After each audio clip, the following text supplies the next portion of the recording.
नमस्कार, स्वागत है आप सभी का। आप देख रहे हैं एनएमएफ न्यूज। आपके साथ मैं हूं नमता चौधरी। बात करने जा रहे हैं महाराष्ट्र की। महाराष्ट्र में पिछले दिनों हमने देखा कैसे मराठी बनाम हिंदी का विवाद हुआ और इसे लेकर सियासी तापमान हाई हुआ।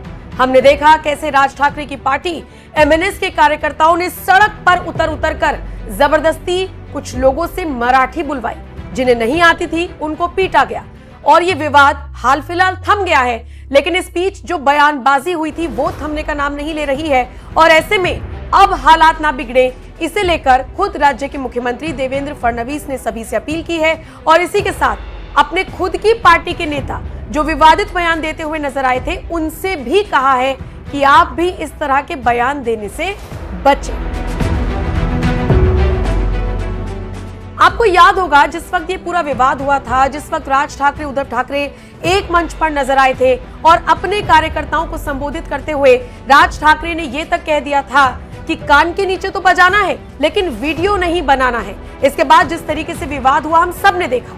उसके बाद झारखंड के एक नेता जो बीजेपी के सांसद भी हैं, निशिकांत दुबे, उनका एक बयान सामने आया था जिसमें उन्होंने कहा था कि अपने इलाके में तो वो इतना बोल रहे हैं, जरा वहां से थोड़ा सा बाहर निकले तो पटक कर उनको मारा जाएगा।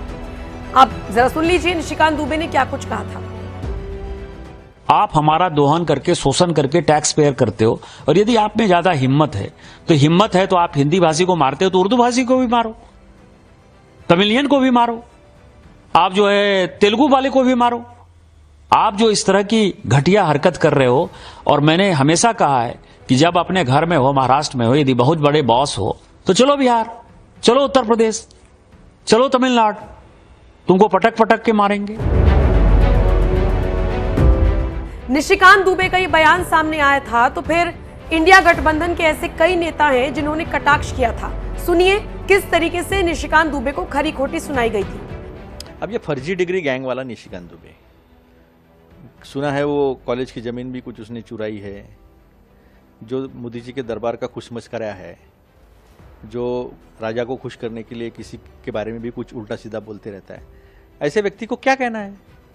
और वो मराठी लोगों को पटकने की बात करता है। ताकत है क्या तुझ में देवेंद्र फडणवीस को उठा के पटकने की? हिला भी नहीं पाएगा, इतना वजन है उनका। नितिन गडकरी जी को तो तू पास में भी नहीं जा पाएगा, इतना वजन है उनका, उठा ही नहीं पाएगा, हिला नहीं पाएगा, पटकने की बात करता है। देखो देवेंद्र जी क्या कह रहा है, ये आपको उठा के पटकने की बात कर रहा है। ये बेवकूफ़ इंसान है।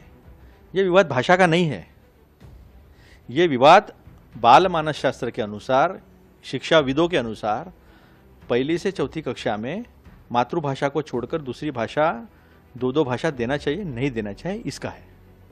अगर मराठी, तमिल, मलयालम उनके प्रदेशों को छोड़कर किसी दूसरे प्रदेश में उनकी मातृभाषा के साथ अगर जोड़ दिया जाए पहली से चौथी कक्षा तक, तो वो भाषाई कंफ्यूजन हो सकता है बच्चे को।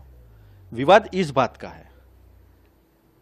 सभी भाषा का सम्मान कांग्रेस करती है, लेकिन इस तरह से बाल मानस शास्त्र के खिलाफ जाकर बच्चों को कंफ्यूज करने के खिलाफ भी कांग्रेस है। चाहे वो कोई भी प्रदेश हो भारत का और कोई भी भाषा हो, मातृभाषा पहली से चौथी कक्षा में उसको प्राथमिकता देनी चाहिए। अब ये अनपढ़ लोग, बिन पढ़े लोग खुश करने के लिए कुछ भी बोलते रहते हैं, तो इनके तरफ क्या ध्यान देना है? ना अकल है ना समझ। अब चूंकि ये विवाद थमने का नाम नहीं ले रहा है तो ऐसे में खुद राज्य के मुख्यमंत्री देवेंद्र फडणवीस आगे आए हैं और उन्होंने बाकायदा निशिकांत दुबे का नाम लेकर उन्हें सलाह दी है कि उन्हें ऐसे किसी भी विवाद में नहीं पड़ना चाहिए, क्योंकि राज्य के सीएम का कहना है कि जबरदस्ती का विवाद बनाया जा रहा है और इस तरीके का कोई विवाद अब है नहीं, लेकिन जबरदस्ती बीजेपी नेताओं को इसमें घसीटा जा रहा है। ऐसे में जरूरत है कि नेता खुद बयानबाजी से बचे। सुनिए देवेंद्र फडणवीस ने निशिकांत दुबे का नाम लेकर उन्हें क्या सलाह दी। निशिकांत दुबे बार-बार इस तरीके का बयान दे रहे हैं, कैसे देखते हैं? और देखिए निशिकांत दुबे जी को मैं ये सलाह देना चाहूंगा कि इस विवाद में वो न पड़े, क्योंकि कुछ लोग जानबूझकर ये विवाद करना चाहते हैं और उनके बोलने से उनको विवाद के लिए बल मिलता है। महाराष्ट्र में मराठी और गैर मराठी ऐसा कोई विवाद नहीं है। मुंबई में भी ऐसा कोई विवाद नहीं है। मुंबई में मराठी और गैर मराठी साथ में रहते हैं 3-3, 4-4, 5-5 पीढ़ियों से साथ में रह रहे हैं।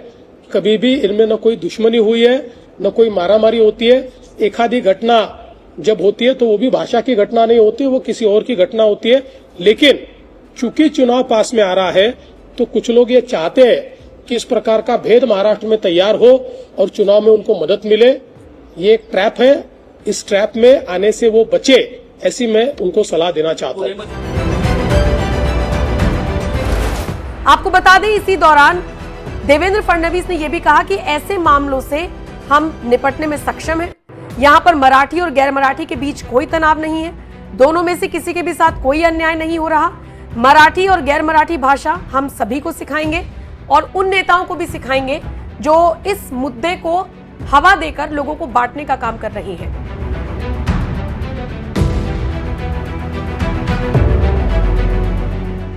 बहरहाल निशिकांत दुबे के बयान ने उस वक्त भी तूल पकड़ा था।